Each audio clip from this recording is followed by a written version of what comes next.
Assalamualaikum warahmatullahi wabarakatuh. Perkenalkan, nama saya Mariatul Wardina Hardianti. Saya dari kelompok 1. Di sini kami akan menjelaskan tentang konsep design thinking dan pengembangan inovasi bisnis. Bahasan pertama akan dijelaskan oleh rekan saya Bayu. Baiklah, yang pertama, real entrepreneur.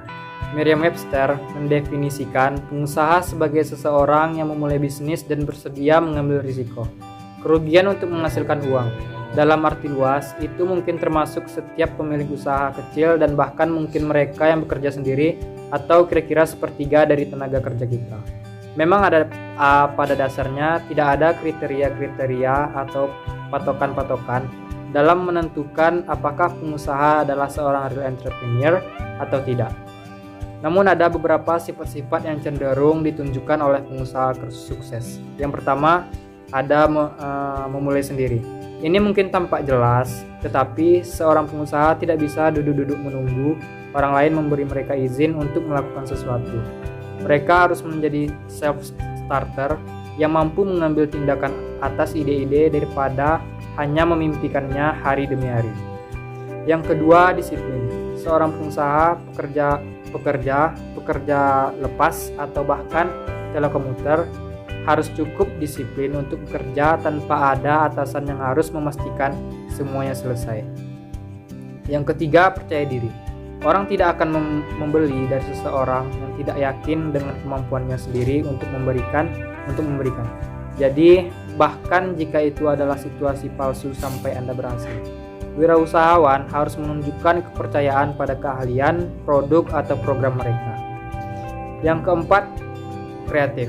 Seorang wirausahawan harus menjadi pemecah masalah kreatif yang baik, terutama di awal.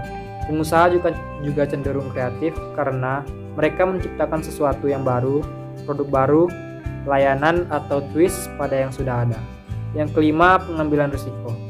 Memulai bisnis adalah risiko tersendiri, jadi wirausahawan adalah pengambil risiko alami.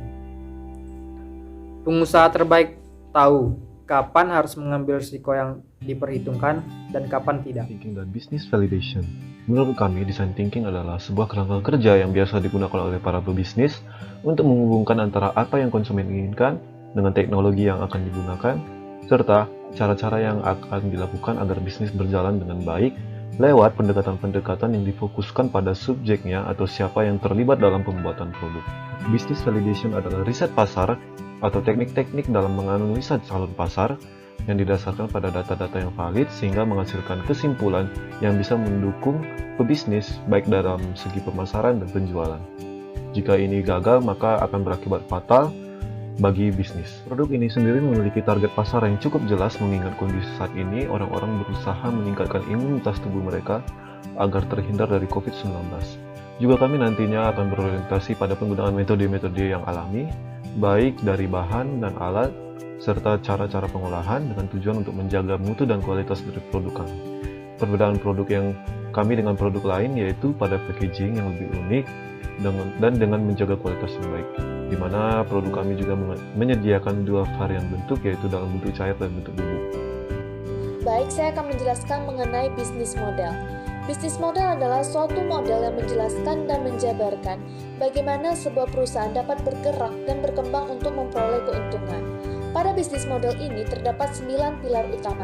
Yang pertama yaitu customer segment, dan yang kedua value proposition, yang ketiga channel, yang keempat customer relationship, yang kelima revenue stream, yang keenam key activities, yang ketujuh key resources, yang kedelapan key partnership, dan yang terakhir ada cost structure. Kemudian yaitu bisnis model pada minuman rempah-rempah. Yang pertama yaitu customer segment, yang dimana sasaran kami adalah semua kalangan usia kecuali balita. Yang kedua value proposition, yang dimana kami memiliki dua varian, yang dimana melalui minuman ataupun juga melalui bubuk dengan packaging yang menarik. Yang ketiga yaitu channel, melalui media online, membuka toko sendiri dan juga menyebarkan ke toko-toko lainnya.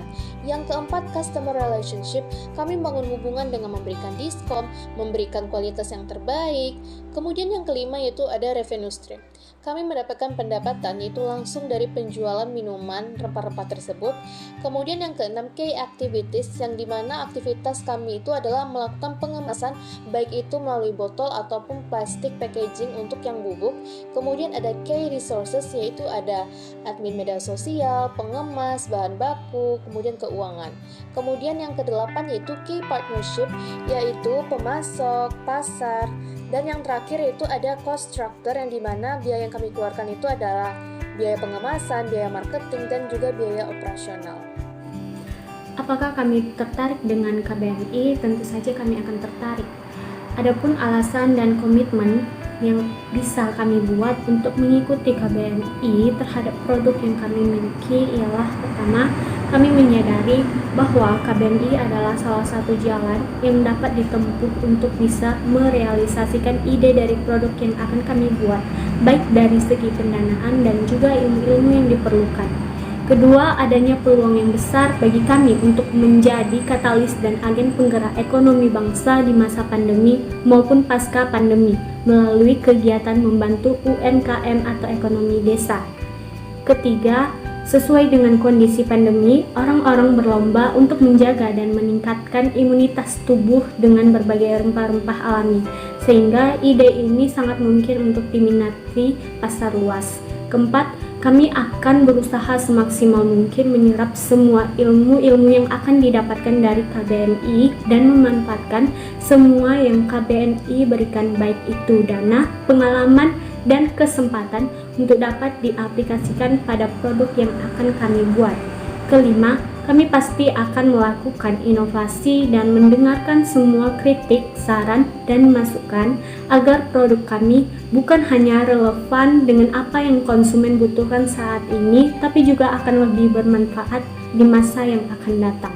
Demikianlah hasil diskusi kami mengenai pengembangan inovasi bisnis. Lebih dan kurang kami mohon maaf. Mohon maaf apabila ada kesalahan kata dan kesalahan penjabaran materi.